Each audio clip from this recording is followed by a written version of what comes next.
হরে কৃষ্ণ মাতাজি, প্রণাম। হরে কৃষ্ণ মাতাজি প্রণাম। হরে কৃষ্ণ মাতাজি প্রণাম। প্রণাম। হরে কৃষ্ণ।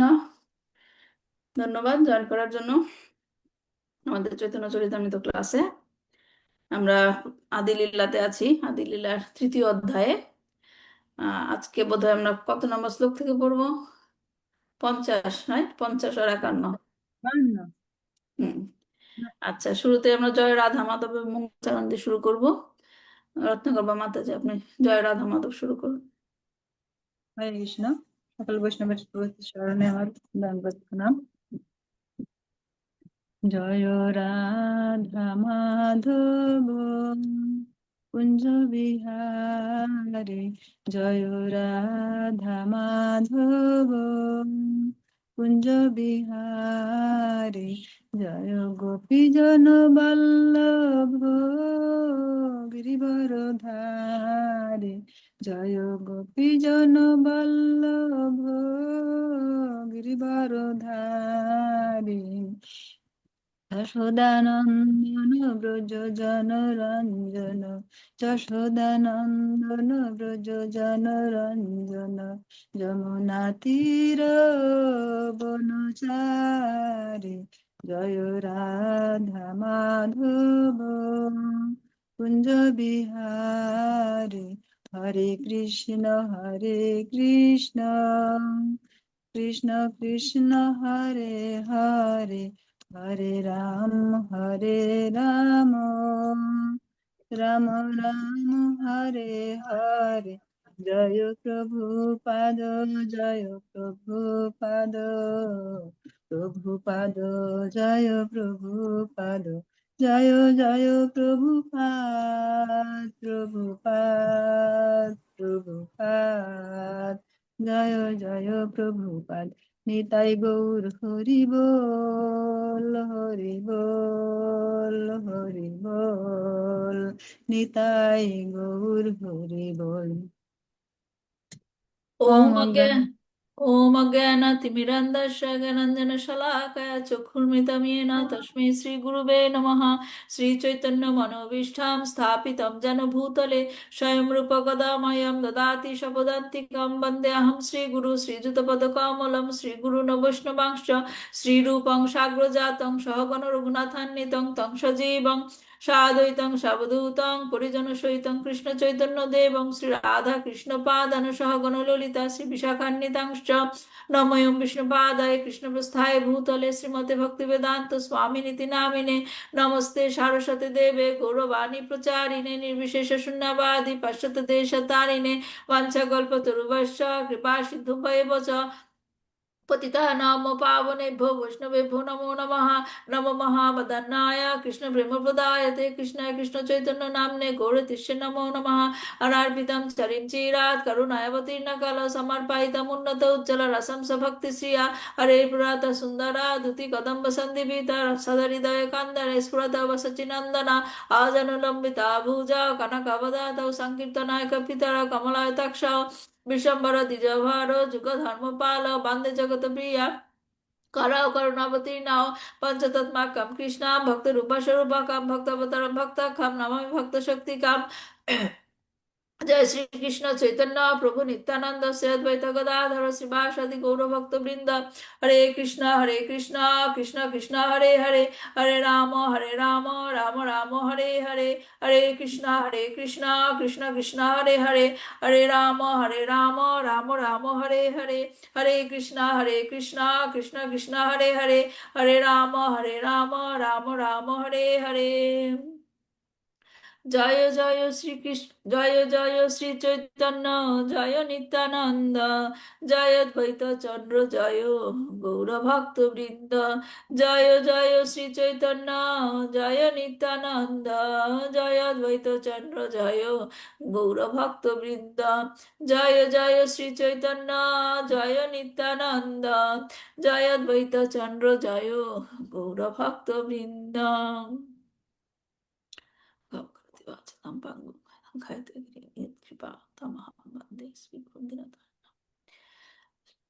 শ্রী শ্রী চৈতন্য চরিতামৃত কি জয়, শিল প্রভুপাদ কি জয়, জয় গৌর প্রেমানন্দে, হরি হরি বল। হরে কৃষ্ণ। ওকে, তাহলে আমরা গত ক্লাসে 40, 41 নম্বর শ্লোক থেকে শুরু করেছিলাম, রাইট? 41 থেকে 50 পর্যন্ত পড়েছিলাম। তো সেইখানে 41 থেকে 44 শ্লোক পর্যন্ত আম, চৈতন্য মহাপ্রভুর অঙ্গের ব্যাখ্যা করা হয়েছিল। 41 থেকে 44, রাইট? কি কি ছিল অঙ্গের ব্যাখ্যা যে করা হরে কৃষ্ণ হয়েছিল, কি মাতাজি কি বলবো? উল্লেখ করা হয়েছিল? হরে কৃষ্ণ মাতাজি বলবো আমি। বলেন। মোরা মহাপ্রভুর অঙ্গের বর্ণনা অনুযায়ী তার দেহ ছিল তপ্ত কাঞ্চন বা গলিত সোনার মতো। তার হ্যাঁ। শরীর ছিল প্রকাণ্ড এবং তার কণ্ঠস্বর ছিল নতুন মেঘের গম্ভীর গর্জনের মতো। তার শরীরের নিখুঁত পরিমাণ ছিল, অর্থাৎ ন্যাগ্রোত পরিমণ্ডল। এছাড়া তার চোখ ছিল পদ্ম ফুলের মতো ও মুখমণ্ডল চন্দ্রের মতো। বাহু যুগল কেমন ছিল? হাত দুটো কেমন ছিল? বাহু অজানা লম্বিত। অজানু, বাহু যুগল ছিল অজানা, অজানু, অজানু, আজানা আজানু, সরি, লম্বিত। আজানা আজানু, আজানু, আজানু লম্বিত। আজানা নুলম। হ্যাঁ, আজানু লম্বিত মানে হাঁটু পর্যন্ত লম্বা। হ্যাঁ, লম্বিত। আজানু লম্বিত, হাঁটু পর্যন্ত লম্বা। আর ন্যাগ্রদ পরিমণ্ডল যে বললেন, ওটার মানে কি? দৈর্ঘ্য প্রস্থ সব সমান। হ্যাঁ, দৈর্ঘ্য প্রস্থ সমান। দৈর্ঘ্য প্রস্থ এবং এটা নিখুঁত পরিমাণ তার শরীরের। ওকে, তারপর 2 নম্বর প্রশ্ন ছিল, চৈতন্য মহাপ্রভুর বিশেষ গুণাবলীর কথা কোন শ্লোকে উল্লেখ করা হয়েছে এবং সেগুলো কি কি? সুচিত্রা মাতাজি বলেন। হরে কৃষ্ণ মাতাজি বলবো? সুচিত্রা মাতাজি বলেন। চৈতন্য মহাপ্রভুর বিশেষ গুণাবলী 45 নম্বর শ্লোকে বর্ণনা করা হয়েছে। আর সেগুলো হচ্ছে, 1 হচ্ছে শান্ত, 2 ধান্ত, 3 হচ্ছে কৃষ্ণ ভক্তির প্রতি সম্পূর্ণরূপে নিষ্ঠাপরায়ণ, 4 ভক্তবৎসল, ভক্তদের প্রতি স্নেহপ্রবণ, আর 5 হচ্ছে সুশীল, 6 তিনি সমস্ত জীবের প্রতি সমভাবাপন্ন। আচ্ছা, এখন বলেন শান্ত দান্ত বললেন, শান্ত মানে কি, দান্ত মানে কি? শান্ত হচ্ছে মানে কৃষ্ণ কৃষ্ণ ভক্ত যিনি কৃষ্ণ ভক্তি নিয়োজিত থাকেন সর্বদা। হ্যাঁ, আজকে যারা কৃষ্ণ তারা কিছুই বুঝেন না, হ্যাঁ, অন্য কিছুই কৃষ্ণ তাদেরকে ভক্ত অশান্ত সদাই করতে পারে না। শান্ত। হ্যাঁ, কৃষ্ণ সদাই ভক্ত শান্ত, সদাই শান্ত। আর কি, ভক্তি মুক্তি কামী সদাই অশান্ত। সদাই আর অশান্ত। আর দান্ত মানে কি? শান্ত মানে সংযত। সংযত মানে কন্ট্রোল করতে পারে, রাইট? হ্যাঁ, কন্ট্রোল করতে পারে। ঠিক আছে, তারপর আমরা 3 নম্বর প্রশ্নটার উত্তর আমরা দিয়ে দিলাম। শান্ত শব্দটির অর্থ কি, রাইট? শান্ত শব্দটির অর্থ হলো কি, যিনি সর্বদা কৃষ্ণ ভাবনামৃত থাকে, সে কৃষ্ণ থেকে সর্বদাই আসক্ত। হচ্ছে শান্ত। শান্ত মানেটা কি?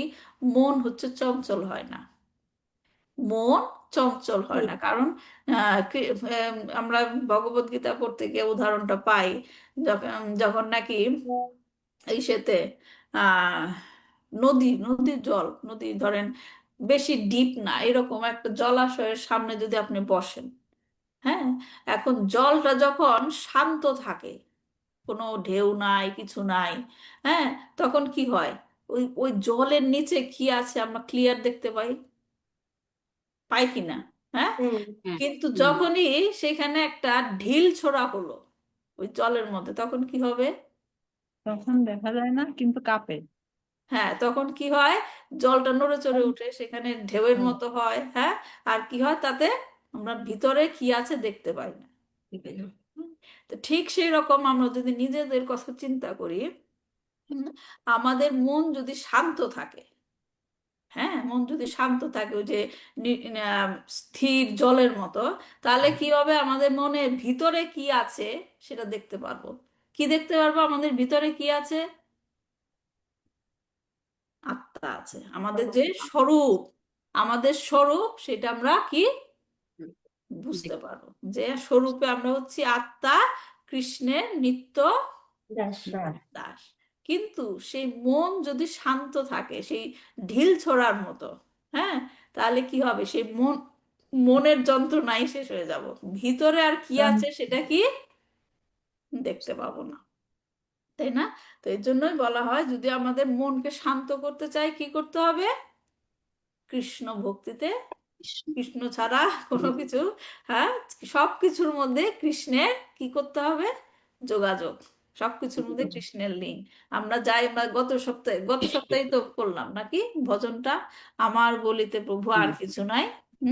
সব কিছুতেই কি কৃষ্ণকে সংযুক্ত করতে হবে। কৃষ্ণের, আমি এটা পছন্দ করি কারণ এটা কৃষ্ণ তোমার সাথে যুক্ত আছে, তাই আমি পছন্দ করি।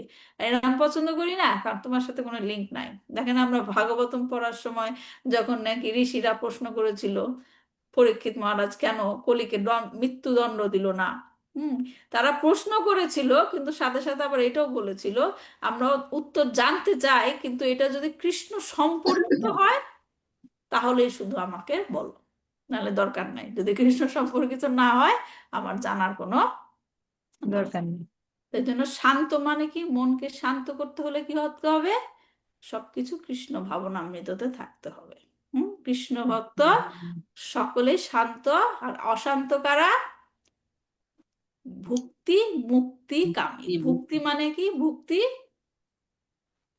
ভুক্তি মানে ভোগের আকাঙ্ক্ষা যাদের ভোগের আকাঙ্ক্ষা যাদের, ভোগের আকাঙ্ক্ষা হলো ভুক্তি। আর মুক্তি মানে যারা কারা?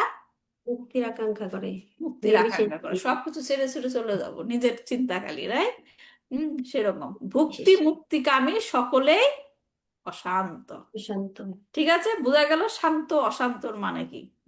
হুম এই এক্সাম্পলটা মনে রাখবেন, তাহলে নিজের মনকে কন্ট্রোল করা যায়। হ্যাঁ, কন্ট্রোল করা যায়। কোনো কিছু আমাদের জীবনে প্রত্যেক দিনই না কিছু ঘটে আমাদের মনকে অশান্ত করে ফেলে। হ্যাঁ, তখন এটা প্র্যাকটিস এইভাবে করতে হয়। আমি যে এটা নিয়ে এত চিন্তা করছি, আসলে কি এটা আমার কৃষ্ণ ভক্তিতে হেল্প করবে? যদি না হয় ইগনোর ইট। এটা জীবনে আসে যায়, অনেক কিছু আসে যায়, চিরস্থায়ী কোনো কিছু নেই মানুষের জীবনে। সুখ যেমন চিরস্থায়ী না, দুঃখ কিন্তু চিরস্থায়ী না, রাইট? এই জন্য আমাদের প্র্যাকটিসটাও এরকম ভাবে করতে হবে। ওকে, তারপর কি এই সমস্ত শ্লোকগুলোতে উল্লেখিত অঙ্গের বর্ণনা, মহাপ্রভুর অঙ্গের বর্ণনা করা হয়েছে, তারপর গুণাবলীর বর্ণনা করা হয়েছে, সাজসজ্জার বর্ণনা করা হয়েছে। তো এটা কোন শাস্ত্রে বর্ণিত আছে যা কৃষ্ণদাস কবিরাজ গোস্বামী এখানে উল্লেখ করেছেন? এই অধ্যায়ের কোন শ্লোকে তা বলা হয়েছে? কনক প্রভু বলেন। কৃষ্ণ মাতাজি, হরে কৃষ্ণ। এই সমস্ত শ্লোকগুলোতে উল্লেখিত অঙ্গ বা গুণাবলীর বর্ণনা কৃষ্ণদাস কবিরাজ গোস্বামী মহাভারতের অন্তর্ভুক্ত হুম বিষ্ণু সহস্রনাম থেকে উল্লেখ করেছেন। হুম এই এবং অধ্যায়ের 47 নং শ্লোকে তিনি বৈশম্পায়ন মুনির উল্লেখে করে এই শাস্ত্রীয় প্রমাণের কথা বলেছেন 49 নং শ্লোকে, মানে সেই মূল শ্লোকটি বলেছেন 49 নং শ্লোকে। Good, good, right answer. হ্যাঁ, তাহলে কি এটা নাকি বিষ্ণু সহস্র নাম থেকে উল্লেখ করেছেন, যেখানে প্রমাণ আছে এবং সেটা তিনি 49 শ্লোকে উল্লেখ করেছেন। এখন পরের প্রশ্ন হলো, এই যে শ্লোকটা 49 নম্বর শ্লোক, এইখানে কয়টি নামের উল্লেখ আছে? মন্দিরা মাতাজি বলেন, আপনি বলতে চাইছিলেন উত্তর, এটা বলেন। হরে কৃষ্ণ মাতাজি। হরে কৃষ্ণ। উল্লেখিত সেই শ্লোকে আট আট নামে 8টি নামে কথা বলা হয়েছে। আদি লীলাতে 4টি নাম, সুবর্ণভন্ন, হেমাঙ্গ, বর্ণাঙ্গ, চন্দন, অঙ্গাদি। শেষ লীলাতে 4টি নাম, সম, শান্ত, নিষ্ঠা, শান্তপরায়ণ। এবং ব্যাখ্যাগুলো বলেন। বর্ণ মানে কি, হেমাঙ্গ মানে কি, বরাঙ্গ মানে কি, চন্দনাঙ্গ মানে কি, এগুলোর মানে কি? শুধু নাম জানলে তো হবে না, সুবর্ণ অর্থ জানতে হবে। হ্যাঁ। সুবর্ণ সুবর্ণবর্ণ, তার গায়ের রং স্বর্ণের মতো উজ্জ্বল। হেমাঙ্গ। তার অঙ্গ হচ্ছে তপ্ত কাঞ্চনের মতো, গায়ের রং বর- বরঙ্গ বরঙ্গ, অপূর্ব রং, সুন্দর দেহ, চন্দন অঙ্গাদি, যার দেহ চন্দনের চর্চিত। ওকে, গুড গুড, ওকে মাতাজি। এখন অন্য আরেকজন বলেন যে শেষ লীলার যে 4টা নাম সেগুলোর অর্থ কি? সম, শান্ত, নিষ্ঠা এবং শান্তিপরায়ণ। কে বলবেন? অর্চনা মাতাজি বলেন। শেষলের 4টি নাম: সোম, সোম হুম সমান গুণ সম্পন্ন, শান্ত, হুম ভাবনায় যিনি কৃষ্ণ ভক্তির শান্তি, হচ্ছে কৃষ্ণের প্রতি আমাদের মনোযোগ এসেছে। শোনা হুম যাচ্ছে না। না, আমি বুঝতে পারছি মাতাজি, আপনি বলেন তারপর আরেকটা। নিষ্ঠা হচ্ছে কৃষ্ণ নিষ্ঠা থাকে, হ্যাঁ আর শান্তি পরায়ণ মানে সমস্ত ভক্তের প্রতি সে শান্তি পরায়ণ থাকে। হ্যাঁ, শান্তির আশ্রয়, সে হচ্ছে শান্তির আশ্রয়। ওকে, গুড, সবাই সুন্দর করেছেন। এখন আমরা এই শ্লোক থেকেই শুরু করি, এই শ্লোকের আহ ব্যাখ্যা থেকেই আজকের ক্লাসটা শুরু করি। আজকে আমরা সুন্দর সুন্দর কিছু জিনিস জানবো। ওকে, তাহলে বলা হয়েছিল কি, এই যে বিষ্ণু সহস্র নাম থেকে, রাইট? বিষ্ণু সহস্র নাম থেকে যে আহ, কি বলে, কৃষ্ণদাস কবিরাজ গোস্বামী চৈতন্য মহাপুরুষ এই সাজসজ্জা গুণাবলী এগুলো সব উল্লেখ করেছিল, রাইট? এখন আমরা আরেকটা জিনিস বলেছিলাম যে এই বিষ্ণু সহস্রনাম এই শ্লোক থেকে বোঝা যায় চৈতন্য মহাপ্রভুর আবির্ভাবের ভবিষ্যৎবাণী। বলেছিলাম না যে চৈতন্য মহাপ্রভুর ভবিষ্যৎ আসবে, যে তিনি আবির্ভূত হবেন, সেটার ভবিষ্যৎবাণীও এই সহস্রনামের শ্লোক থেকে বোঝা যায়। কিভাবে? দেখেন যে সহস্র নাম মানে কি? ভগবানের কতগুলি নামের উল্লেখ? 1000টা, রাইট? 1000 নাম যেখানে উল্লেখ, সেটা হচ্ছে বিষ্ণু সহস্র নাম। এবং এটা কোথায় উল্লেখ আছে? মহাভারতে। মহাভারতের এটা কখন হয়েছিল? মহাভারতের এই লীলাটা কখন হয়েছিল? যখন ভগবান শ্রীকৃষ্ণ লীলা করছিলেন, রাইট, দাপরে, রাইট?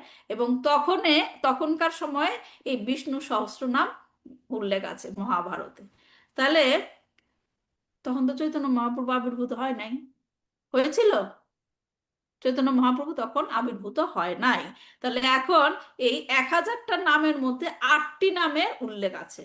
হ্যাঁ, এবং সেটা তখন বলা হয়েছিল যখন, যে ওই পর্যন্ত কোনো অবতার বা ভগবান শ্রীকৃষ্ণের মধ্যেও এই নামগুলো আসে না, রাইট? তার মানে যেহেতু 1000 নামের মধ্যে 8টা নাম বলা হয়েছিল, সেইখানে কি কি বলা হয়েছিল? যে তার গায়ের রং হবে তপ্ত কাঞ্চনের মতো। কারোর গায়ের রং এরকম আছে? কৃষ্ণের গায়ের রং এরকম? আর অন্য কোন অবতারের গায়ের রং এরকম আছে? না, না। তার মানে বলা হয়েছিল, কিন্তু বিষ্ণু সহস্র নামে বলা হয়েছিল তার গায়ের রং হবে কি? তপ্ত কাঞ্চনের মতো। তার শরীরের দ্যুতি হবে স্বর্ণের মতো উজ্জ্বল। হ্যাঁ, এবং যেটা বিশেষ করে বলা হয়েছিল, তিনি হবেন কি? সন্ন্যাস ধর্ম পালন করবেন, সন্ন্যাস ধর্ম পালন করবেন। তো সেই মহাভারত থেকে যে বিষ্ণু সহস্র নামে প্রমাণ পাওয়া গেল, আর কোন অবতারে সন্ন্যাস নিয়েছে কেউ? না। তার মানে যেহেতু এখানে উল্লেখ আছে, তার মানে ভগবান আবির্ভূত হবেন এবং তার গায়ের বর্ণ কি হবে? তপ্ত কাঞ্চনের মতো, এবং তিনি কি? সন্ন্যাস ধর্ম গ্রহণ করবেন। তার মানে সেইখানে কি মহাপ্রভুর আবির্ভাবের ভবিষ্যৎবাণী করা হয়েছিল। বুঝতে পারছেন লিঙ্কটা? সহস্র নামের দ্বারা ভবিষ্যৎবাণী, ভগবানের শ্রী চৈতন্য মহাপ্রভু রূপে আবির্ভাবের ভবিষ্যৎবাণী করা হয়েছিল। তো এখন এটা আমরা পরবর্তীতে এই মহাভারত থেকে বলার পর এখন কৃষ্ণদাস কবিরাজ গোস্বামী আবার কি ভাগবতমে ফিরে যাচ্ছেন, এটা ব্যাখ্যা করার জন্য, যেখানে নবযোগেন্দ্রদের মহারাজ নিমি প্রশ্ন করেছিলেন। আমরা এগুলো আলোচনা করেছিলাম, কিন্তু কৃষ্ণদাস কবিরাজ গোস্বামী আবার এখানে ব্যাক আসছেন। মহারাজ নিমি প্রশ্ন করেছিলেন এবং করভাজন মুনি এটার উত্তর দিচ্ছিলেন। আমরা এই সম্বন্ধে আলোচনা করেছিলাম 39 নম্বর শ্লোকে ব্যাখ্যা করার সময়। সেই কথোপকথনে বিভিন্ন যুগে বিভিন্ন রূপে অবতার, কি রূপে কি বর্ণে আবির্ভূত হন বা হবেন, এবং তাদেরকে কি রূপে উপাসনা করা হবে। তখন রাজা নিমি তাদের জিজ্ঞাসা করলেন, পরবর্তী যুগে অর্থাৎ কলি যুগে ভগবান কি রূপে আবির্ভূত হবেন এবং কিভাবে তার আরাধনা করা হবে। তো 39 নম্বর শ্লোকে দাপর যুগে ভগবানের অবতারের হওয়া সম্বন্ধে বলা হয়েছিল, এবং সেই কথোপকথনের ধারাবাহিকতায় এখন কৃষ্ণদাস কবিরাজ গোস্বামী পরের শ্লোকটি উল্লেখ করছেন। পরের শ্লোকটি কি? এই এখানে 51 নম্বর শ্লোকটা, যেটা নাকি শ্রীমদ্ ভাগবতমে কি একাদশ স্কন্দের 5ম অধ্যায়ের 31 নম্বর শ্লোক। এখানে কি বলছে? ইতি দাপরৌর বিশ্বস্তবন্তি জগদীশ্বরম নানাতন্ত্র বিধানেন কলাবোপি যথা শৃণু। হে রাজন, এভাবে দাপর যুগের মানুষ জগদীশ্বরের আরাধনা করেছিলেন। কলিযুগের মানুষেরাও পরমেশ্বর ভগবানকে শাস্ত্রের নির্দেশ অনুসারে আরাধনা করেন। দেখেন, গুরুত্বপূর্ণ লাইন, শাস্ত্রের নির্দেশ অনুসারে, শাস্ত্রে যেটা বর্ণিত আছে। দয়া করে সেই সম্বন্ধে এখন আপনি শ্রবণ করুন। কে বলছে কথাটা? করভাজন মুনি। কাকে বলছে? মহারাজ নিমিকে, রাইট? মহারাজ নিমিকে বলছে। কি বলছে? কলিযুগে কিভাবে সে আসবে? কৃষ্ণবর্ণং তুষা কৃষ্ণং সাঙ্গ পাঙ্গাস্ত্র পার্শ্বদম যজ্ঞে সংকীর্তন প্রায়র্জন্তি হিম সুমেধাসম। যে পরমেশ্বর ভগবান কৃষ ও ন শব্দাংশ দুটি নিরন্তর উচ্চারণ করবেন। এই পয়েন্টটা, এই শ্লোকটা ভালো করে বুঝবেন, এখানে খুব সুন্দর করে ব্যাখ্যা করা হয়েছে। এখানে কি বলছে? প্রথম লাইনটা, যে পরমেশ্বর ভগবান কৃষ এবং ন শব্দাংশ, মিউট হয়ে গেছে।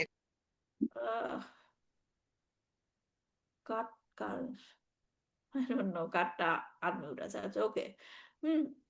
যে পরমেশ্বর ভগবান কৃষ এবং ন শব্দাংশ দুটি নিরন্তর উচ্চারণ করেন, কলিযুগের মানুষেরা, বুদ্ধিমান মানুষেরা তার উপাসনার নিমিত্ত সমবেতভাবে নাম সংকীর্তন করে থাকেন। দ্বিতীয় নম্বর পয়েন্ট, হ্যাঁ, তাকে কিভাবে আরাধনা করেন?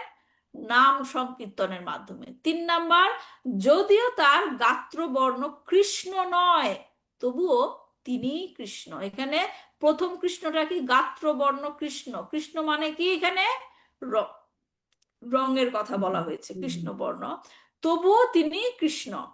তার মানে তিনি পরমেশ্বর ভগবান শ্রীকৃষ্ণ। তিনি সর্বদা তার পার্ষদ, সেবক, সংকীর্তন রূপ অস্ত্র এবং ঘনিষ্ঠ সহচর পরিবৃত থাকেন। এই শ্লোকটি শিলপ্রভুপাদের তাৎপর্য পড়ছি, শিলপ্রভুপাদ কি জয়। এই শ্লোকটি শ্রীমদ্ ভাগবতের একাদশ স্কন্দের 5ম অধ্যায়ের 32 নম্বর শ্লোক থেকে উদ্ধৃত। ক্রম সন্দর্ভ নামক শ্রীমদ্ ভাগবতের ভাষ্যে শিল জীব গোস্বামী এই শ্লোকটির বিশ্লেষণ করে বলেছিলেন, সেই কৃষ্ণ গৌর কান্তি ধারণ করে অবতীর্ণ হন।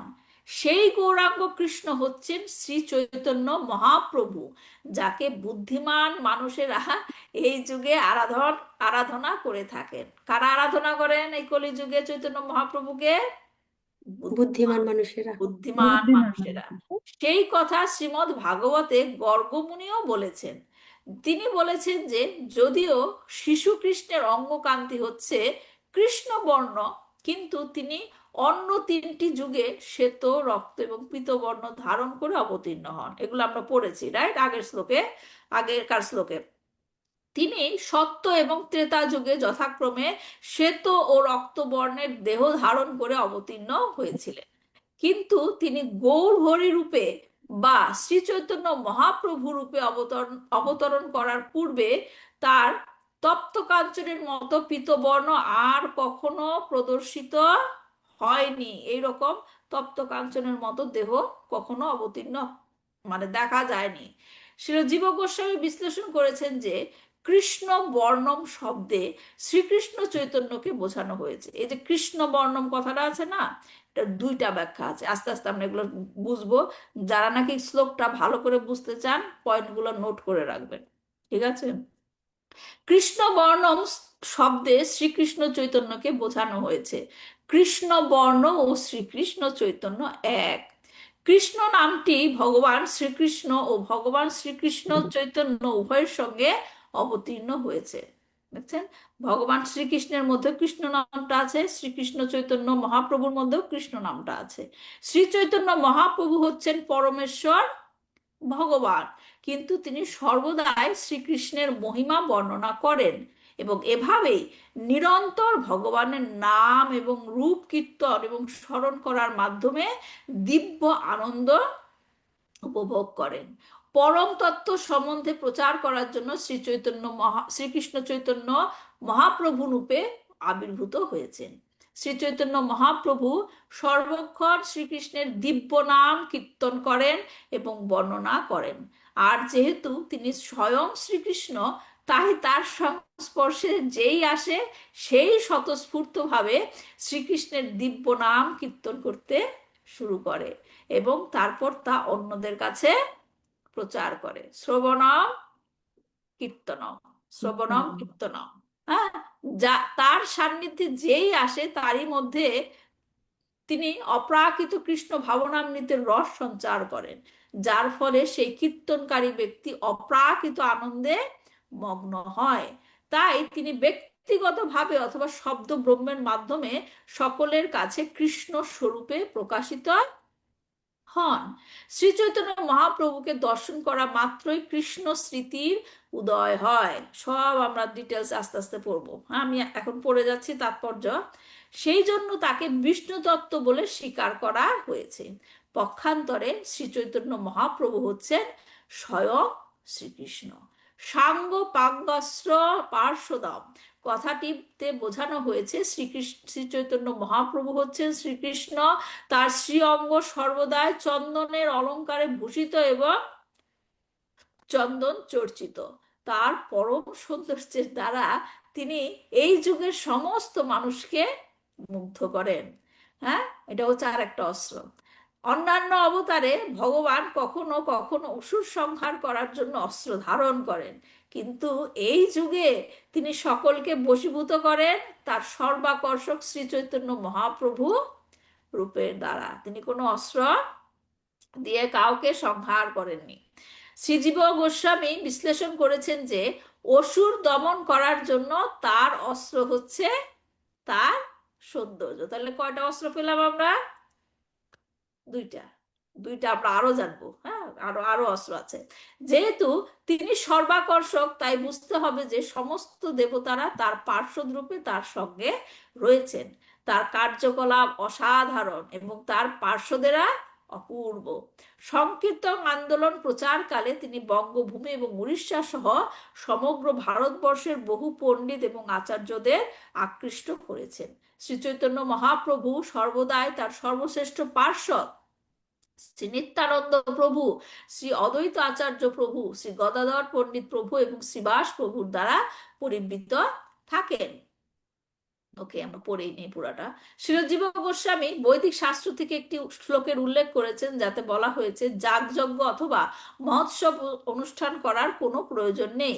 এই ধরনের বহির্মুখী আড়ম্বরপূর্ণ সমস্ত অনুষ্ঠানের পরিবর্তে জাতি ধর্ম নির্বিশেষে সমস্ত মানুষ একত্রিত হয়ে হরে কৃষ্ণ মহামন্ত্র কীর্তন করার মাধ্যমে শ্রী চৈতন্য মহাপ্রভুর আরাধনা করতে পারে। কৃষ্ণ বর্ণম তৃষা কৃষ্ণম বলতে বোঝানো হয়েছে কৃষ্ণের নামকে প্রাধান্য দিতে হবে। তাই শ্রী চৈতন্য মহাপ্রভুকে আরাধনা করার জন্য সকলকে একত্রিত হয়ে হরে কৃষ্ণ মহামন্ত্র হরে কৃষ্ণ কৃষ্ণ কৃষ্ণ হরে হরে হরে রাম রাম রাম হরে হরে কীর্তন করতে হবে। মন্দির মসজিদ অথবা গির্জায় ভগবানের আরাধনা করা সম্ভব নয়, কেননা মানুষ মন্দির মসজিদ এবং গির্জা সম্পর্কে তাদের উৎসাহ হারিয়ে ফেলেছে। কিন্তু মানুষ যে কোনো স্থানেই সর্বদাই হরে কৃষ্ণ মহামন্ত্র কীর্তন করতে পারে।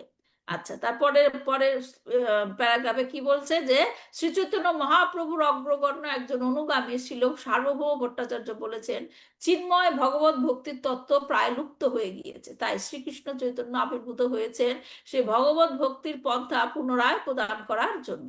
তিনি এতই দয়ালু যে তিনি অকাতরে কৃষ্ণ প্রেম বিতরণ করছেন। ভ্রমর যেমন পদ্ম ফুলের প্রতি আকৃষ্ট হয়, ঠিক সেইভাবেই সকলেরই অধিক থেকে অধিকতর তার শ্রীপাদ পদ্মের প্রতি আকৃষ্ট হওয়া উচিত। আমরা প্রথম দিকে এই উদাহরণ করেছিলাম না, নদীর জলাশয়ে পদ্ম ফুল এবং সেখানে কি অনেক ভ্রমর ঘুরছে, করেছিলাম রাইট? আচ্ছা, যাই হোক, আমরা এখন এই শ্লোকটা ভালো করে বোঝার চেষ্টা করি। এখানে বলা হয়েছে কি, কৃষ্ণ বর্ণম তুষা কৃষ্ণম।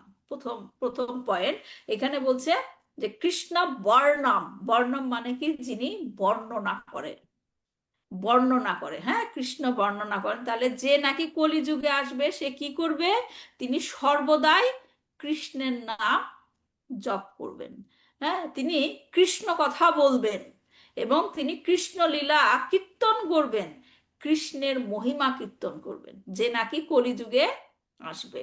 কৃষ এবং ন শব্দটি নিরন্তর উচ্চারণ করবেন, তার মানে তিনি সর্বদাই কি বলবেন, কৃষ্ণ কৃষ্ণ কৃষ্ণ, হ্যাঁ, যে নাকি কলিযুগে আসবে। তারপরে পয়েন্টটা হচ্ছে কি, তুষা কৃষ্ণম, তুষা আকৃষ্ণম মানে যার দেহের বর্ণ হবে অকৃষ্ণম। কৃষ্ণ বর্ণ মানে কি রং, কৃষ্ণ বর্ণ মানে কি রং, হ্যালো, কালো বা শ্যাম বর্ণ, যেটা কি বলা হয়, হ্যাঁ। কিন্তু সে বলছে যে কলিযুগে যে আসবে, ভগবান যে রূপে আসবে, সে তার বর্ণটা কি হবে, আকৃষ্ণ। আকৃষ্ণ, তার মানে তার বর্ণ গৌরবর্ণ। কালো হবে না, শ্যামও হবে না, কি হবে, পীত বর্ণের। আমরা আগে বললাম আর কি, হেমকান্তি। তারপরের পয়েন্টটা হচ্ছে তিনি কি হবে, সাঙ্গ পাঙ্গ আশ্রা পার্ষদাম, সমস্ত কিছু নিয়ে আসবেন। সাঙ্গ মানে কি, অঙ্গ, সা অঙ্গ মানে নিজের অঙ্গ, যেমন ধরেন হাত, রাইট, হাত কি নিজের অঙ্গ, হ্যাঁ, তার মানে সে অঙ্গ আসবে। তারপর কি, যারা ভগবানের এই অঙ্গ কারা, যারা ভগবানের ক্লোজ এক্সপ্যানশন, যারা নাকি একদম ভগবানের পরবর্তী এক্সপ্যানশন। ভগবান শ্রীকৃষ্ণের পরবর্তী এক্সপ্যানশনটা কি, কে, একদম পরবর্তী এক্সপ্যানশনটা কি, ভগবান শ্রীকৃষ্ণের থেকে তো আস্তে আস্তে সব বের হয়েছে, রাইট? প্রথমেই কে বের হয়েছে, প্রথমটার নাম, প্রথমে যে যিনি বের হয়েছে, প্রথম সম্প্রসারণ বা এক্সপ্যানশন, তার নাম কি, বলরাম। বলরাম, বলরাম। বলরাম। তাহলে এখানে বলছে যে তিনি অঙ্গ, সাঙ্গ নিয়ে আসবেন। সে অঙ্গ কি, এখানে দুইজন, মহাপ্রভুর সঙ্গ দুইজন, কে কে, নিত্যানন্দ অদ্বৈত আচার্য, নিত্যানন্দ এবং অদ্বৈত।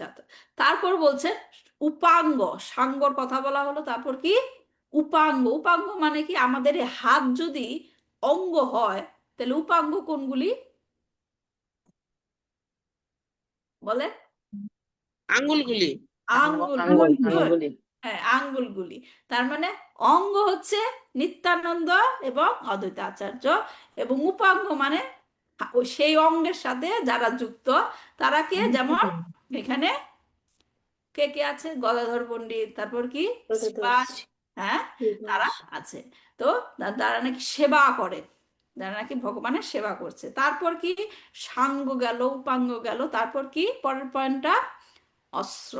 তিনি অস্ত্র নিয়ে আসবেন, ধনুকবান নয়, তলোয়ার নয়, হ্যাঁ, গদাও নয়, তিনি কি, তার হরিনাম সংকীর্তন। হরিনাম। আর আরেকটা কি বললো শিলযুগ গোস্বামী, আর কি অস্ত্র তার, হ্যাঁ, বুঝি নাই, না না না, তার শারীরিক সৌন্দর্য, সবাই তার শরীরের সৌন্দর্যে তার প্রতি আকৃষ্ট হবে, হ্যাঁ। তাহলে কি, হরিনাম আর কি, দৈহিক সৌন্দর্য। পরে গিয়ে আরো আমরা দেখবো আরো কি অস্ত্র, এই সবাইকে অস্ত্র বলছে। মহাপ্রভু সেই অস্ত্র নিয়ে এসেছিলেন এবং তার সাফল্যমণ্ডিত ব্যবহার, হ্যাঁ, সেই অস্ত্রের ব্যবহার আমরা কার মাধ্যমে দেখি? সে যে নাকি এই অস্ত্রের সঠিক প্রয়োগ করেছে। কে প্রয়োগ করেছে পরবর্তীতে এই সঠিক অস্ত্রের সঠিক প্রয়োগ? প্রভুপাদ। প্রভুপাদ। গুড। প্রভুপাদ এই অস্ত্রের দ্বারা কি সারা বিশ্বে কি করেছে? কৃষ্ণ ভাবনামৃত প্রচার করেছেন। তারপর বলছে সাঙ্গ উপাঙ্গ আশ্র, তারপরটা কি? পার্শ্বদম। পার্শ্বদম মানে তার যে ধামে তার সাথে যারা যারা থাকে তাদেরকে নিয়ে তিনি সহ অবতরী, বলে না সপার্শ্বদ স্বীয় ধাম সহ অবতরী। তার পার্শ্বদ নিয়ে, তার ধাম নিয়ে তিনি এই জড়জগতে অবতীর্ণ হয়েছেন। হ্যাঁ, তাহলে তার পার্শ্বদরা কি? এজন্য কি বলে? পঞ্চতত্মা। দক্ষিণে নিতাই চার, বামে গদাধর, নিকটে অদ্বৈত শ্রীনি, বাসা ছাত্রধর। তার সহযোগী কে কে? নিতাই, গদাধর, অদ্বৈত এবং শ্রীবাস সহ শ্রীবাস আদি। বলি না আমরা শ্রীবাস আদি, মানে শ্রীবাস এবং আরো অনেকে, শ্রীবাস আদি গৌর ভক্তবৃন্দ সকলকে নিয়ে তিনি অবতীর্ণ হয়েছেন। এজন্য কি বলে? পঞ্চতত্ত্ব। পঞ্চতত্ত্ব। জয় শ্রীকৃষ্ণ চৈতন্য প্রভু নিত্যানন্দ, একসাথে সব। হ্যাঁ, শ্রী অদ্বৈত গদাধর শ্রীবাস আদি গৌর ভক্তবৃন্দ। মনে আছে আমরা পড়েছিলাম প্রথম দিকে শ্রীকৃষ্ণ চৈতন্য হচ্ছে কে? ভক্ত রূপ, রাইট? প্রভু নিত্যানন্দ হচ্ছে ভক্ত স্বরূপ, অদ্বৈত হচ্ছে ভক্তা অবতার, হ্যাঁ, গদাধর হচ্ছে ভক্ত শক্তি এবং শ্রীবাস হচ্ছে শুদ্ধ ভক্ত। পঞ্চতত্মাক্রম কৃষ্ণাম ভক্ত রূপা স্বরূপাকাম ভক্তাবতারাম ভক্তাখ্যাম নমামি ভক্তা শক্তিকাম। এটা হচ্ছে পঞ্চতত্ত্বের প্রণাম মন্ত্র।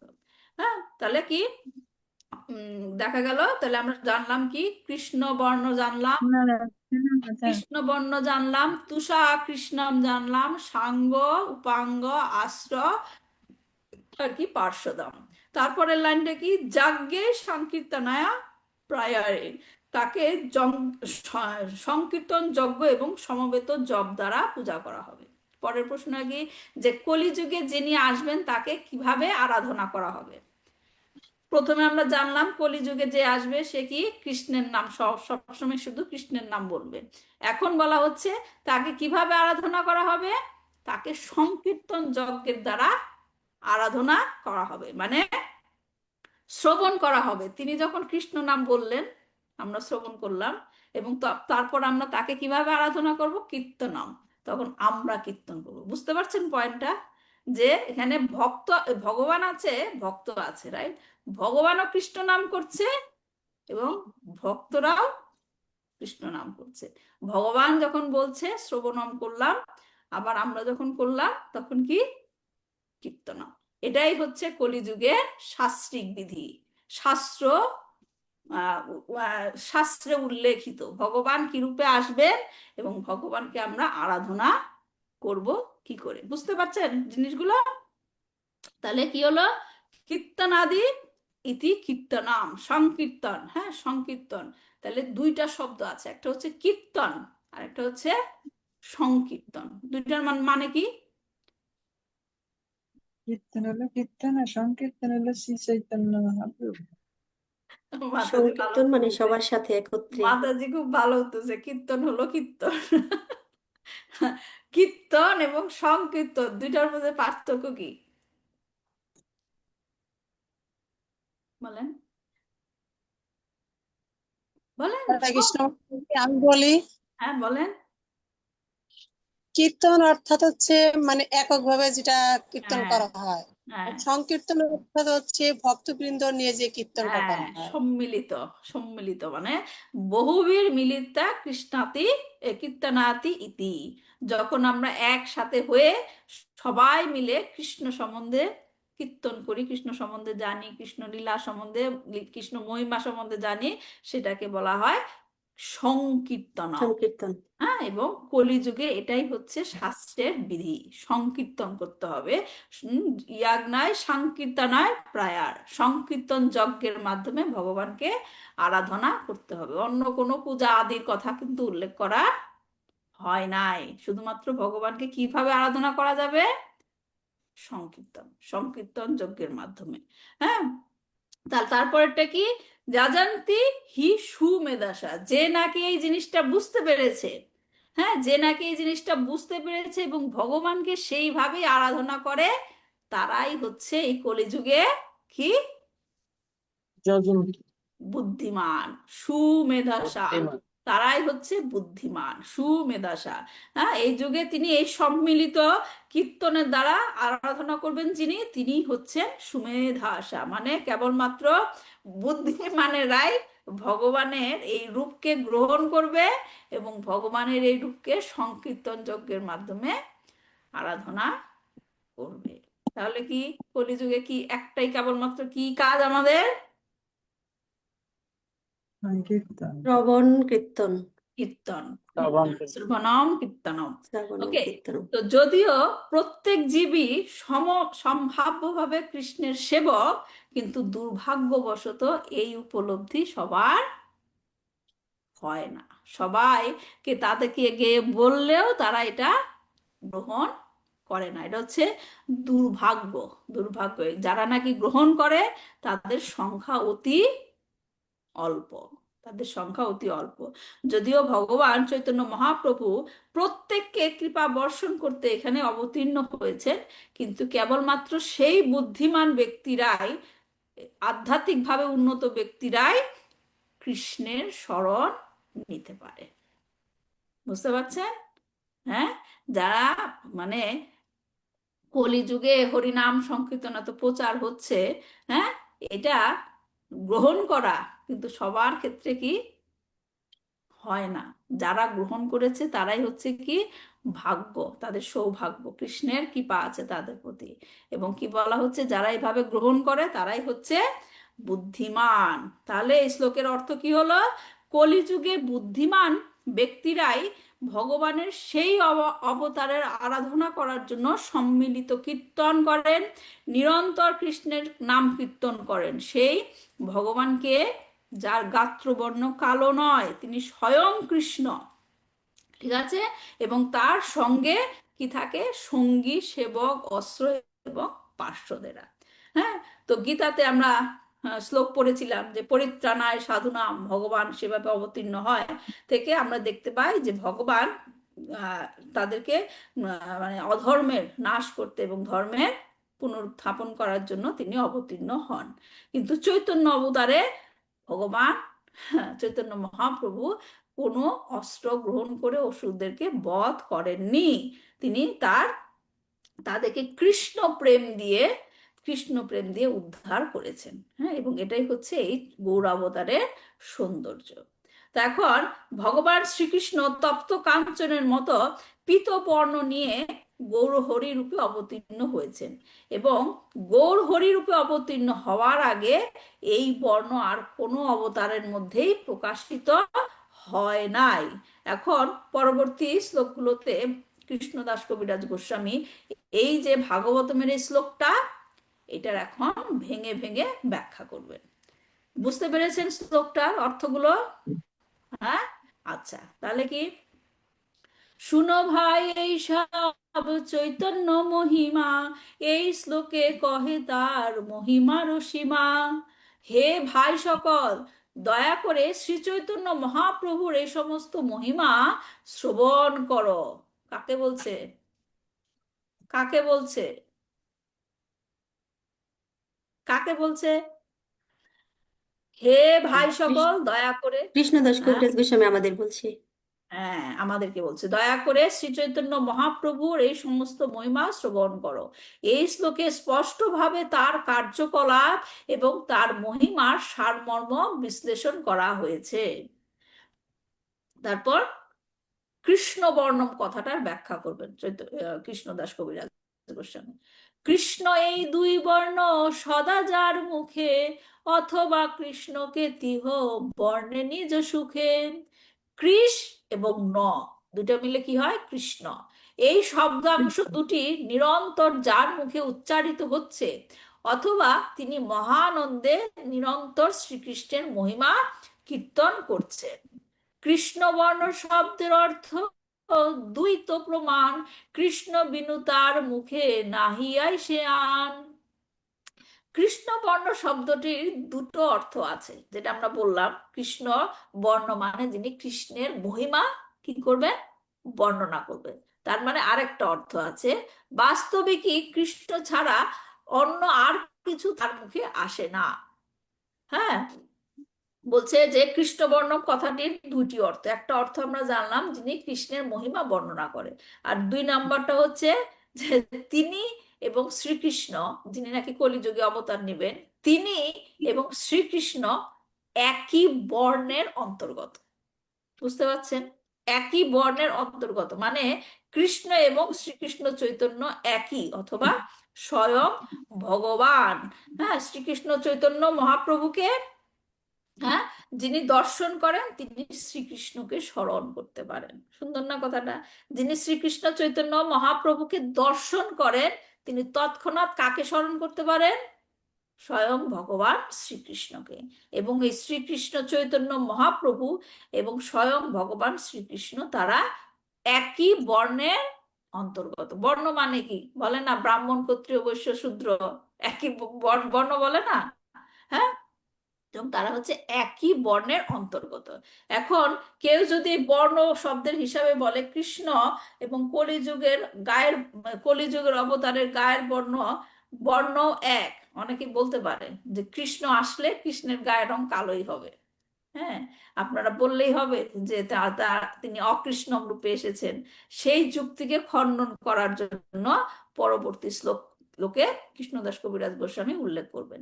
কিন্তু এই শ্লোক থেকে আমরা কি জানলাম? কৃষ্ণ বর্ণম কথাটির দুইটা অর্থ। একটা কি, একটা কি? কৃষ্ণ নামের বর্ণনা করবে। হ্যাঁ, আর দুই নাম্বার কৃষ্ণ এবং মহাপ্রভু একই বর্ণ। একই বর্ণ। মনে থাকবে, বলছে না কৃষ্ণ বর্ণ শব্দের অর্থ দ্বৈত প্রমাণ, দুইটা দুইটা অর্থ আছে। আচ্ছা, এখন পরবর্তী শ্লোকে আমরা দেখি কিভাবে সে যুক্তি খণ্ডন করছে। যদি কেউ বলে থাকে কৃষ্ণ আসলে, কৃষ্ণের তিনি যে অবতারে আসুন তার গায়ের রং হবে কালো, হ্যাঁ, তার গায়ের রং গৌর রূপ মানে তপ্ত কাঞ্চন হবে, আমি এটা মানি না। সেই যুক্তি খণ্ডন করার জন্য তিনি বলছেন, কেউ কেহ তারে বলে যদি কৃষ্ণ বরণ, আর বিশেষণে তার করেনি বারণ। কেউ যদি বলে যে তার বর্ণ কৃষ্ণ, তাহলে পরবর্তী বিশেষণে তুষা আকৃষ্ণম, সেই কথাটি বুঝতে হবে। সেই কথার অর্থ যদি বুঝতে পারে তাহলে সে বলবে যে কৃষ্ণ এসেছে কিন্তু তার গায়ের বর্ণ কি আকৃষ্ণম। দেহকান্তে, এখন হলো কৃষ্ণ বর্ণম কথাটার অর্থ ব্যাখ্যা করা হলো। এখন তুষা আকৃষ্ণম এই কথাটার ব্যাখ্যা করা হবে। দেহকান্তে হয় দেহ অকৃষ্ণ বরণ, অকৃষ্ণ বরণে কহে পীতবরণ। যার দেহের বর্ণ অবশ্যই কৃষ্ণ নয়, তার অঙ্গকান্তি অকৃষ্ণ বলে বর্ণনা করার মাধ্যমে প্রতিপন্ন করা হয়েছে যে তার বর্ণ হচ্ছে পীত। এরপর কৃষ্ণদাস কবিরাজ গোস্বামী অকৃষ্ণম কথাটার ব্যাখ্যা প্রমাণ করার জন্য তিনি শাস্ত্রের আশ্রয় নিচ্ছেন। এবং কোথা থেকে? শ্রীলরূপ গোস্বামী রচিত স্তবমালার দ্বিতীয় চৈতন্য অষ্টক থেকে নিয়েছেন এই কৃষ্ণ বর্ণ, সরি, আকৃষ্ণম কথাটার ব্যাখ্যা করার জন্য। কি বলা হচ্ছে সেখানে? কালজং বিদাংশ স্ফুটম বিযোজন্তে দ্যুতি ভরা, দ কৃষ্ণাঙ্গং কৃষ্ণং মখ বিধি বিরুদ্ধ কীর্তনময়ে, উপাশ্চঞ্চ প্রাহুর্য মখিল চতুর্থাশ্রম জুষাং, সদৈবশ্চ চৈতন্যাকৃতি রতি তরাং কৃপয়তু। কলিযুগে যথার্থ তত্ত্বজ্ঞান সমন্বিত পণ্ডিতেরা সংকীর্তন যজ্ঞের মাধ্যমে শ্রীমতী রাধারানীর ভাব রূপ দ্যুতির আধিক্যবশত অকৃষ্ণ অর্থাৎ গৌররূপ প্রাপ্ত শ্রীকৃষ্ণকে আরাধনা করেন। তিনি চতুর্থ আশ্রম মানে কি? সন্ন্যাস। কিভাবে বলা হলো? কি বলে? ব্রহ্মচর্য, ব্রহ্মচর্য, গার্হস্থ, বানপ্রস্থ, সন্ন্যাস। তারপর কি বালক সন্ন্যাস।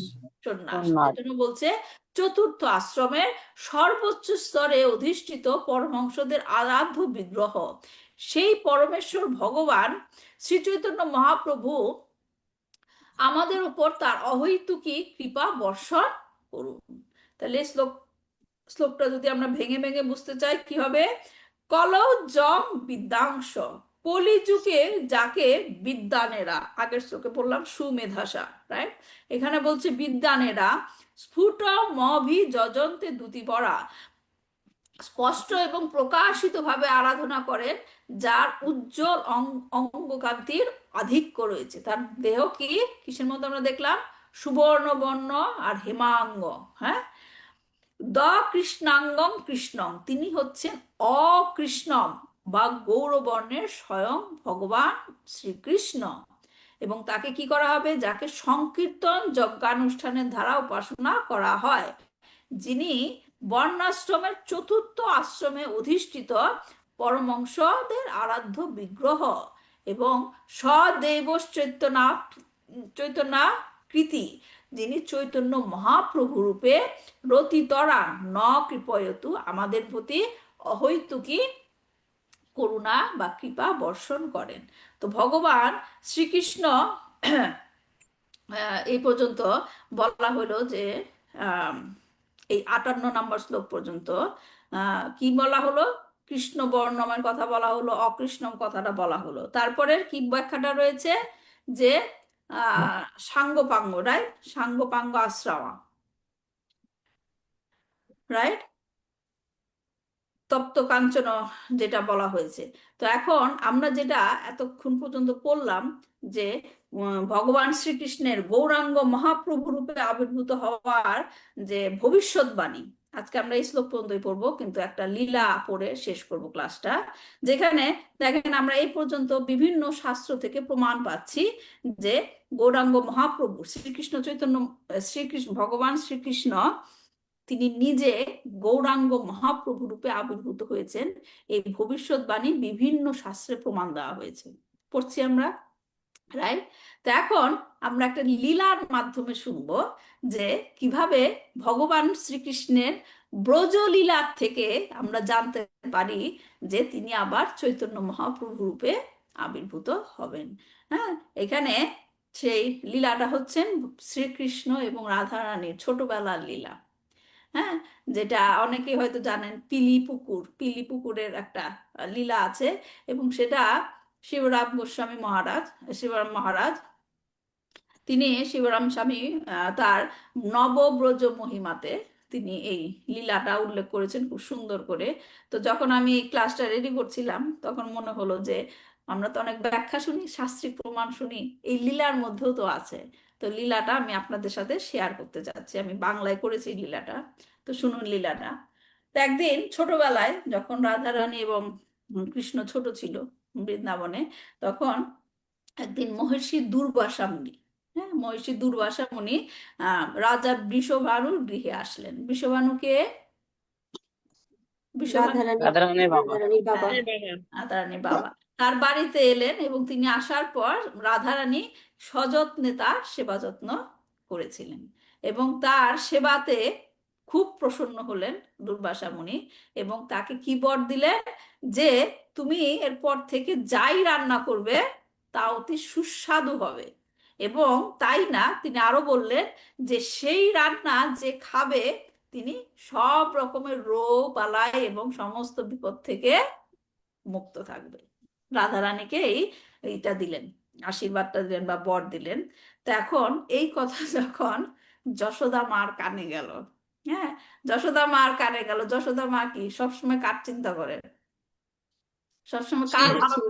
হ্যাঁ, কৃষ্ণের চিন্তা। সবসময় এই যাই করুক আমার কৃষ্ণের যেন এটা ভালো হয়, আমার কানাইয়ের যেন এটা ভালো হয়। যখন তিনি রাধারানীর এর বর পাওয়ার কথা শুনলেন, কানে গেলেন, তখন বললেন যে যে এই রাধার রান্না খেয়ে আমার কৃষ্ণ তাহলে কি থাকবে? কোনো রোগ বালাই হবে না, কোনো বিপদ হবে না। তাহলে আমি এখন থেকে কৃষ্ণকে রাধারানীর রান্নায় খাওয়াবো। এখন সে তখন রাধারানীকে কি বললো তুমি এখন থেকে কৃষ্ণের জন্য রান্না করবে, এবং রাধারানী তো না করতে পারলো না, কিন্তু তখনকার দিনে নিয়ম ছিল তো। কিন্তু তারপরও তিনি অবিবাহিত হওয়া সত্ত্বেও রাধারানী সেই কৃষ্ণের জন্য প্রত্যেকদিন রান্না করতো। এবং যখন তিনি প্রত্যেকদিন রান্না করতে আসতেন, যশোদা মা কথার ছলে অনেক কিছু বলতো, যে কৃষ্ণ খুব ভালো, কৃষ্ণ তোমার জন্য উপযুক্ত স্বামী হবে, মানে তাকে, রাধারানীকে এইভাবে সে বুঝাতো। তিনি আরো বলতেন যে রাধারানীর সৌন্দর্য ছাড়া, একা একাই বলতো আর কি, যে রাধারানীর সৌন্দর্য ছাড়া আর কার সৌন্দর্য আমার কৃষ্ণের সৌন্দর্যের সাথে মিল খাবে। হ্যাঁ, দুইজনের সৌন্দর্য একসাথে মিলে যায়। সে রাধারানীর মধ্যে এত গুণ, সে গুণ কার সাথে মিল হবে? আমার কৃষ্ণের সাথেই মিল হবে। মানে তার ইন্টেনশনটা ছিল রাধারানীকে এই বাড়িতেই রেখে দেওয়ার জন্য। তো আমার পুত্রের জন্য এর চেয়ে উপযুক্ত পাত্রী আর কোথায় পাবো? তিনি এভাবে এভাবে বলতেন। তো আবার নিজে নিজে বলতেন, দেবতারা কি আমার এই উম, আশা পূর্ণ করবে? সেরকম ভাবে যশোদা রানী বলতেন। তো একদিন সকালে যশোদা রানী এরকম চিন্তা করলো যে না, আজকে আমি বার্সানা, বার্সানা কি কোন জায়গা? রাধারানীর হ্যাঁ, বার্সানাতে গিয়ে আমি রাধারানীর মার কাছে তাদের বিবাহের প্রস্তাব দেব। তো সেই দিন যখন রাধারানী রান্না টান্না শেষ করে বাড়িতে চলে যাবে, হ্যাঁ, প্রস্তুতি নিচ্ছে, তখন যশোদা মা তার হাত ধরে ফেললেন। হ্যাঁ, ধরে বললেন, রাধা, তোমার এখন বিবাহের বয়স হয়েছে। রাধারানীকে সে কনভিন্স করার চেষ্টা করছে, রাধা তোমার এখন বিবাহের বয়স হয়েছে, আর আমি দেখছি তোমার সাথে উপযুক্ত পাত্র কেবলমাত্র আমার ছেলেই। হ্যাঁ, আমার ছেলেই হচ্ছে তুমি উপযুক্ত, আর আর কাউকে তো আমি দেখছি না সেরকম। তো এই কথা বলতে বলতে রাধারানীর হাতটা তো সে ধরে রেখেছিল, সে রাধারানীর হাতটা ধরে রেখে রাধারানীর হাতের মধ্যে হলুদ লাগিয়ে দিল। হলুদ, হ্যাঁ, হলুদ লাগিয়ে দিল। এবং সেই হলুদ লাগিয়ে সে রাধারানীর হাত, মানে রাধারানীর হাতের কথাটা সেখানে বর্ণনা করা হয়েছে, তার হাতটা এত সুন্দর, কমল, মানে পদ্ম ফুলের মতো গোলাপি হাত। হ্যাঁ, সেখানে তিনি কথা বলতে বলতে দুই হাতে হলুদ লাগিয়ে দিলেন। এবং হলুদ লাগিয়ে দেওয়ার পর তিনি তখন রাধারানীকে জিজ্ঞেস করলেন, তোমার হাতে যে আমি হলুদ লাগালাম, এর মানে জানো? রাধারানীকে জিজ্ঞেস করছে, তুমি কি জানো এই হলুদের মানে কি? তখন অবাক হয়ে রাধিকা মাথা নাড়লো, এরকম এরকম নাড়লো, যাতে কি তার যে ঝুমকার আওয়াজটা কিং কিং করে উঠলো। তো বলছে, না মা, আমি তো জানি না, আমার হাতে তুমি হলুদ মাখিয়ে দিলে কেন? তখন যে বললো যে, ও রাধা, আমার প্রিয় রাধা, যখন কোনো বালিকার হাতে হলুদ মাখানো হয়, তার অর্থ হচ্ছে তার আশীর্বাদ হয়ে গেছে, তার আশীর্বাদ না, সে এঙ্গেজ হয়ে গেছে। হ্যাঁ, তো তো এর ব্যাপারে, হ্যাঁ, এর ব্যাপারে তোমার কি মনে হয়? তখন যশোদা বললেন, এখন তুমি বাড়িতে যাও, বাড়িতে গিয়ে মাকে জিজ্ঞাসা করো, তখন মা কি জানায় আমাকে জানাই। তখন রাধারানী ওখান থেকে চলে আসলেন। সেখানে বর্ণনা আছে ওই লীলাতে, যে এখান থেকে কি স্পাইরালের মতো সিঁড়ি আছে, হ্যাঁ, সেই নন্দ মহারাজের প্রাসাদের সেই সিঁড়ি দিয়ে নেমে নেমে নিচে নেমে এলেন। এবং সে তার পায়ে ছিল ঘুঙুর, সেই ঘুঙুরের শব্দ ঝমঝম ঝমঝম শব্দ করতে করতে তিনি নিচে নেমে এলেন রাধারানী। এবং এসে কোথায় আসলেন? সর্বপ্রথম সে কোথায় আসলেন? না, কার সাথে দেখা করতে যাবে?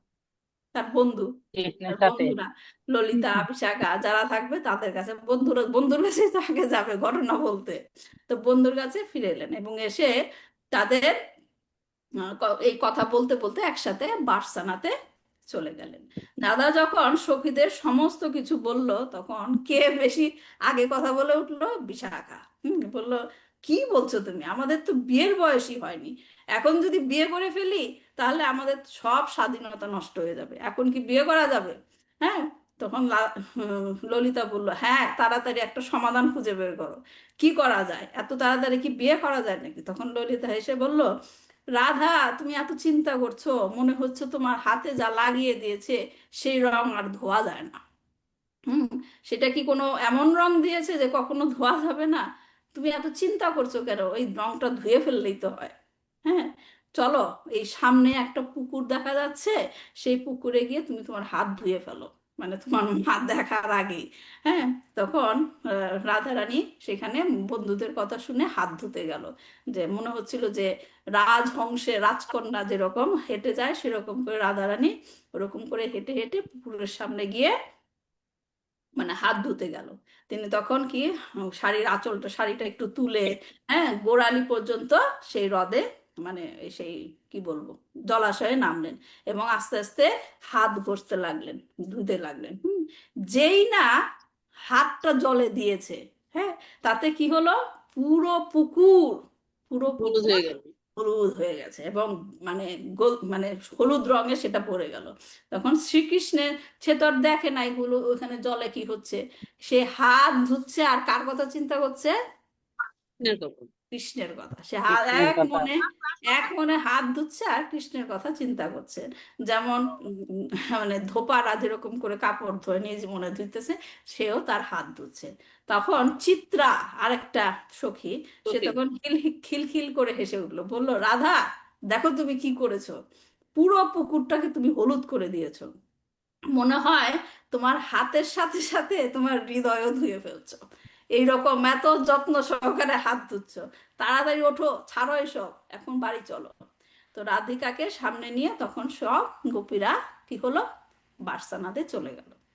তো গোপীরা চলে যাওয়ার পরে সেখানে কিছুক্ষণ পরে শ্রীকৃষ্ণ উপস্থিত হলেন। সেখানে শ্রীকৃষ্ণ উপস্থিত হলেন কারণ তার এক বাছুর হারিয়ে গেছে, বাছুরকে খুঁজতে খুঁজতে সেইখানে এসে, মানে বাছুরকে খুঁজতে খুঁজতে সেখানে চলে আসলেন।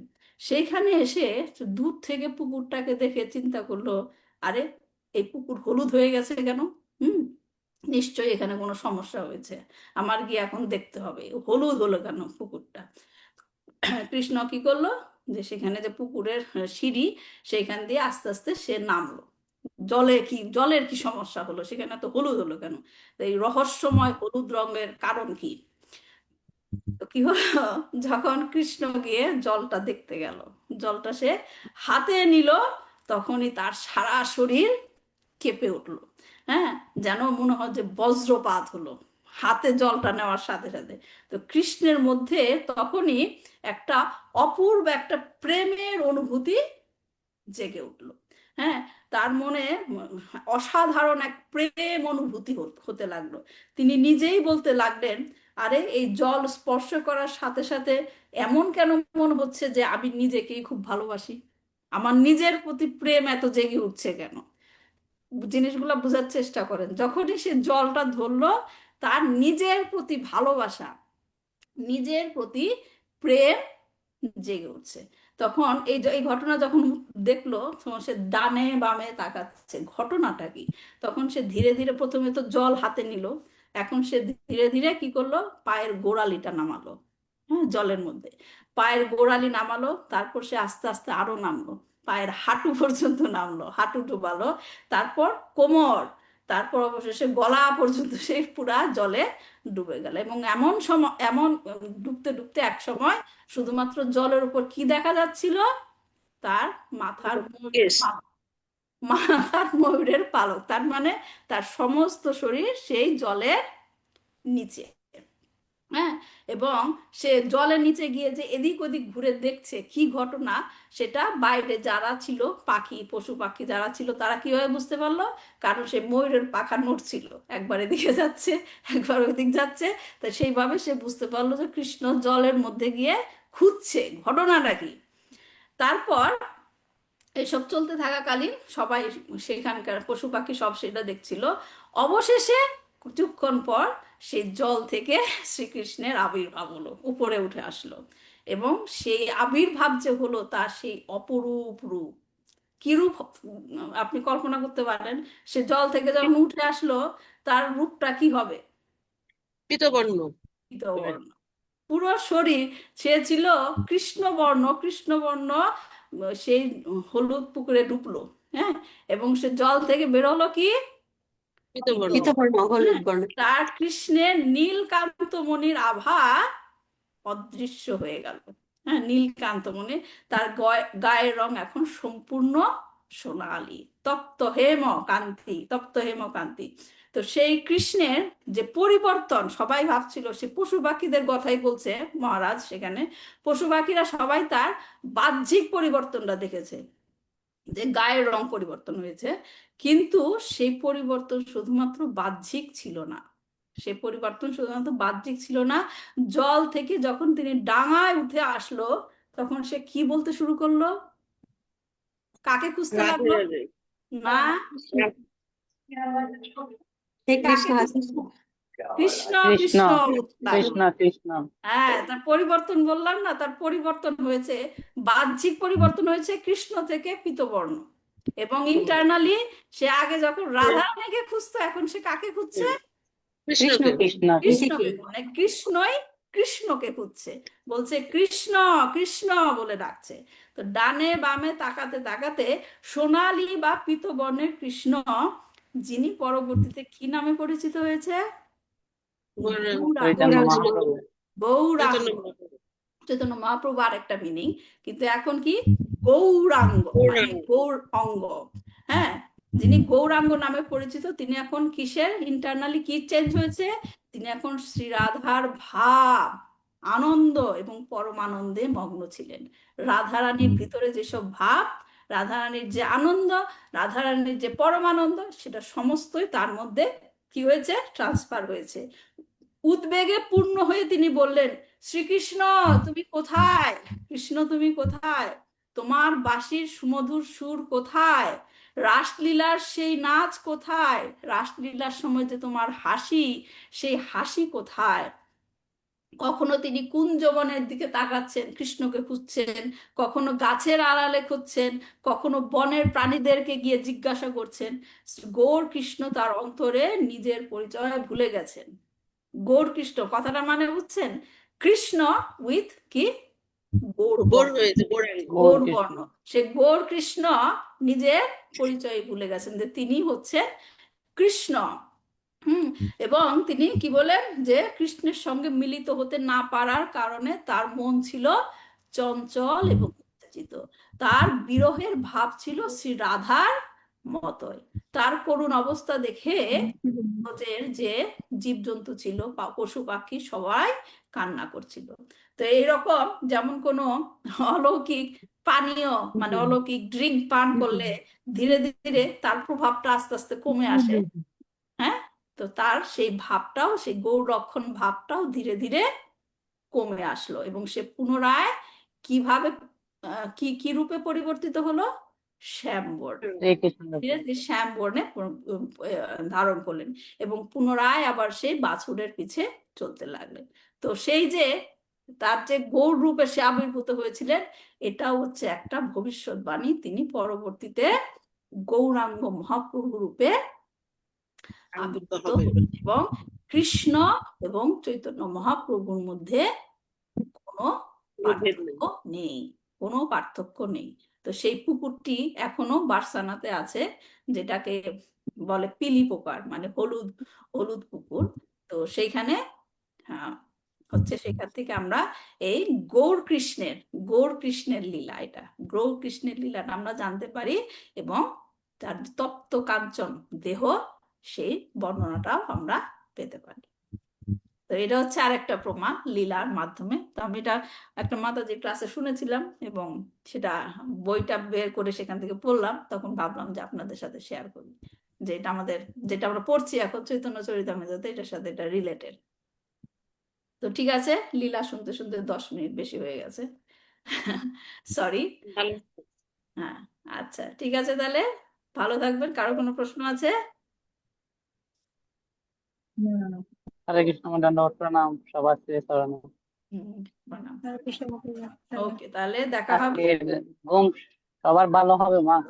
হ্যাঁ, ক্লাসে যারা যারা আছে বলতেছি, আজকের রাতটা সবার জন্য স্পেশালি হবে, ভালো ঘুমটা। হ্যাঁ, আমাকেও আশীর্বাদ করেন, আমিও যেন কিছু একটা স্বপ্নে দেখতে পারি গৌর কৃষ্ণের রূপ। হরি বল হরি বল হরি বল। ঠিক আছে, তাহলে ভালো থাকবেন, দেখা হবে নেক্সট উইকে। বাঞ্ছা কল্পতরুভ্যশ্চ কৃপা সিন্ধুভ্যেব চ পতিতানাং পাবনেভ্যো বৈষ্ণবেভ্যো নমো নমঃ। শ্রী শ্রী চৈতন্য চরিতামৃত কি জয়, শিল প্রভুপাদ কি জয়, নিতাই গৌর প্রেমানন্দে হরি হরি বল। হরি বল। হরে কৃষ্ণ। হরে কৃষ্ণ।